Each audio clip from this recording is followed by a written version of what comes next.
Assalamu alaikum, this is Brother Hameed back again with the Muslim Empowerment Institute. Today I want to offer some reflections on a historic event that occurred in my city over the weekend. The Miraaj Academy is a Quran school and Islamic studies institution targeting young men that was founded by Shaykh Hamza Abdul Malik, who was a black American Islamic scholar, a son of converts to Islam, and he studied traditional Islamic knowledge for many, many years in a few countries in the Muslim world. They had a graduation ceremony for a few of the young men who completed their memorization of the Quran. So these young guys, they didn't have to get shipped off to another country to memorize the Quran. They were able to memorize the Quran in their own country, in the South, in the inner city, and to learn the Quran and Islamic studies from someone who looks like them, from their country of origin, and who shares similar experiences. So once upon a time, not very long ago, if you took your Shahada and if you wanted to learn Islam, learn Arabic, memorize the Quran, the expectation was for you to move to a Muslim country. So those days are over. Now, for many of these brothers and sisters who went overseas, they experienced anti-black racism in these countries. And of course, racism is not just an American product. You know, they witnessed poverty, class discrimination, they witnessed the impact of colonization on the societies of the people who came to America and built these suburban mega masjids all over the country. You know, they went overseas and they found out why immigrants move the way they do in America. You know, they move a little differently, right? So these brothers and sisters and their families made the sacrifices for them to go overseas and learn Islam. And alhamdulillah, no one has to do this anymore unless they really want to, right? And as far as Quran memorization institutions in America that are run by American folks, it's not that many. And I'm so glad that the Sheikh was able to get this off the ground in my city, right? And another reason why this was a historical event is because we had in attendance in one place at the same time Dr. Sherman Jackson, Imam Anwar Muhaimin, who was the first known descendant of slaves to memorize the Quran in America, Imam Zaid Shakir, Imam Siraj Wihaj, Shaykh Ubaydullah Evans, and Imam Hamza Abdul Malik. These brothers are a part of the indigenous American scholarship and leadership. They're not immigrants, all right? And all of them were in the same place in my city. At one time, if I wanted to see these brothers in the same place, I would have to put gas in my car and get a plane ticket and go somewhere in the Northeast to see them and benefit from their knowledge. But I didn't have to do that, so that was great. One thing I noticed at the event, and it was packed in there, most of the attendees came from out of town, and many of them were the family members and friends of the students at the Quran school, but there weren't that many who were actually from the area that were in attendance. It was more like 70-30 or 60-40 in my estimation. And I thought about that. I mean, there was a nominal fee to attend the event, but a lot of Muslim converts had never really heard of Imam Zaid. They haven't really heard of Imam Anwar Muhaimin. They haven't really heard of Dr. Jackson, but they've heard of Omar Suleiman, Yasir Qadhi, and these folks. And it's obvious because Omar Suleiman and Yasir Qadhi have thousands of videos about Islam on the internet, and they're backed by millions of dollars. And many converts to Islam don't have a lot of access to people that look like them and share their experiences, but they are able to see Omar Suleiman and Yasir Qadhi on YouTube.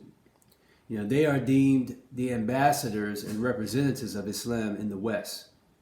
And I think that's kind of inaccurate. That's not totally true. Omar Suleiman and Yasir Qadhi's target audience is immigrants and their children. Not me, not black folks, white folks, Hispanics. It's immigrant Muslims, and that's fine. That should be their target audience, their strength zone. But I pose the question, what is it going to take for it to be the norm for someone who comes from the inner city, not the Northeast, and that's an exception, for someone who comes from middle America or someone who comes from the South or the suburbs, for them to accept Islam and not have to go through someone originating from the Muslim world in order for them to learn Islam properly and to feel comfortable and to feel authentic as a Muslim. And of course, this is not an issue in many places, but in many places it is an issue. What needs to be done?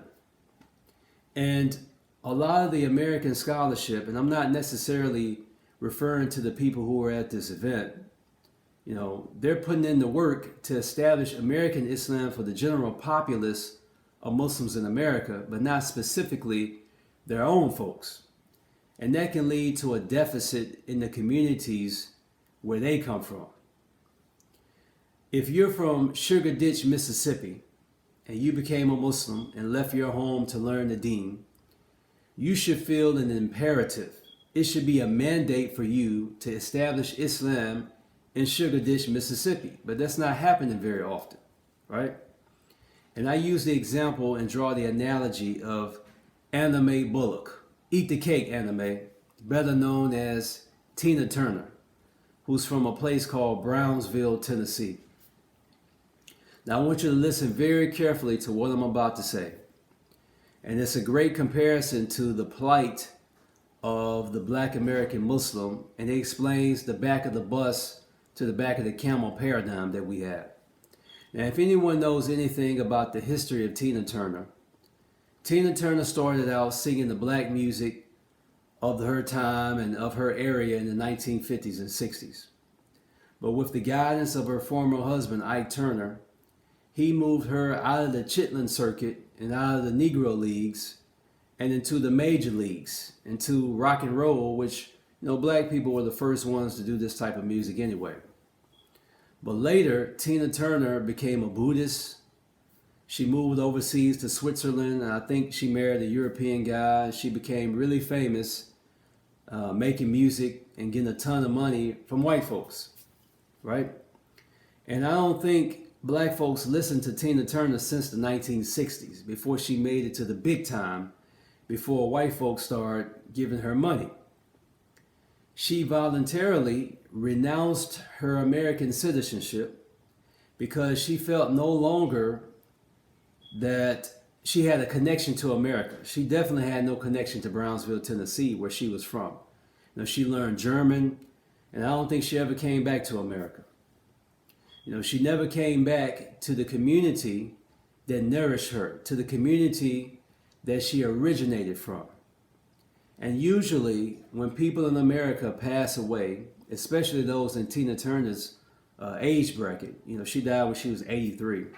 Regardless of how far they traveled, no matter where they lived at the time of their death, they want to be buried in their hometown. But they cremated her and probably blew her ashes in some body of water in Europe. She didn't even want to be in America in her death. In her death, she didn't want to be in America. So there are some from among us, and in reality it's not very many. Some of us who have converted to Islam, and we traveled overseas to learn the Deen of Islam, and I know some people who only want to come back and visit, and they don't have any intentions at all whatsoever in establishing Islam in America, in their homeland. And even if they return to the States, their parents get older or someone passes away, they're still planning and plotting on getting the hell out of Dodge, to make hijrah, to move to a Muslim land or what they think is a Muslim land, and they forget about where they come from, right? Thus, the knowledge and resources deficit in the American Muslim communities that we have, specifically Black American Muslim communities. And as far as Black American Muslim imams in the 30 to 40-year-old age range, I can't name 10 in the whole country. So I want to end this by saying, we know in these American cities, you have mega masjids built by affluent immigrants. But when you go across town on the other side of the train track, you'll find a masjid built by Americans that's running on a shoestring budget. And the people in those neighborhoods know where they can get food if they're hungry. They know where to get groceries for their families at the halal food pantry. But if they want to be Muslim, many of those same folks will go right over to the immigrant masjid and take their shahada, and they'll watch Yasser Qadi and Umar Suleiman videos on YouTube to learn how to make the salat.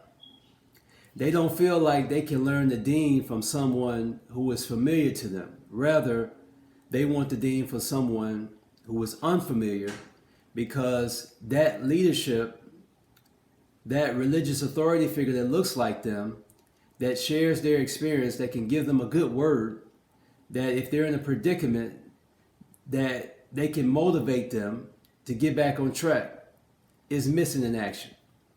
So let me know what you think about that. Like, share, and subscribe. Assalamu alaikum wa rahmatullahi wa barakatuh.